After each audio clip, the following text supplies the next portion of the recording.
মাদের হরকতের উপর মোটা চিহ্ন, বামে জজম এসেছে, এই জন্য এটা মাদ্দে লাজিম কালমি মুখাফফাফ, হামজার হরকতটাকে 4 আলিফ টেনে পড়তে হবে।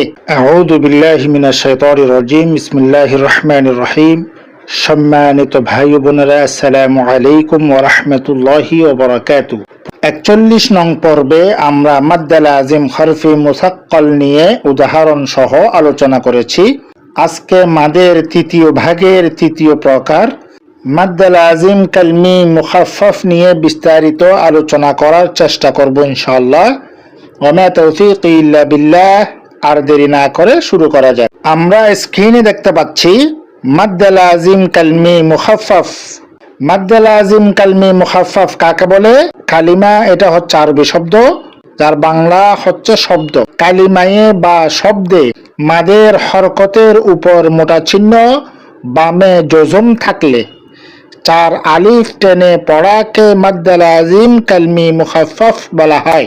এবার আমরা মাদ্দে লাজিম কালমি মুখাফফাফের উদাহরণটা দেখে নিই। আমরা দেখতেছি মাদের হরকতের উপর মোটা চিহ্ন, বামে জজম এসেছে, এই জন্য এটা মাদ্দে লাজিম কালমি মুখাফফাফ, হামজার হরকতটাকে 4 আলিফ টেনে পড়তে হবে।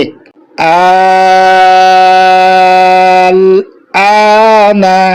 উল্লেখ্য যে সম্পূর্ণ কোরআন মাজিদের মধ্যে এই একটি শব্দ 2 জায়গায় রয়েছে।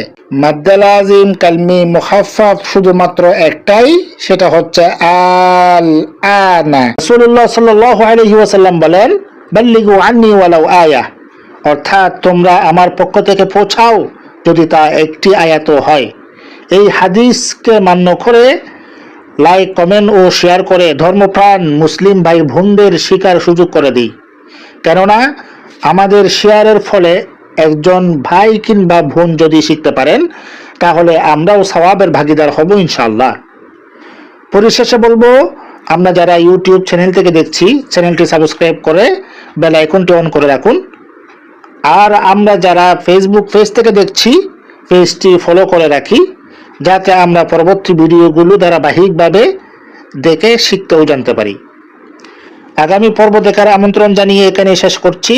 আসসালামু আলাইকুম ওয়া রাহমাতুল্লাহি ওয়া বারাকাতুহু।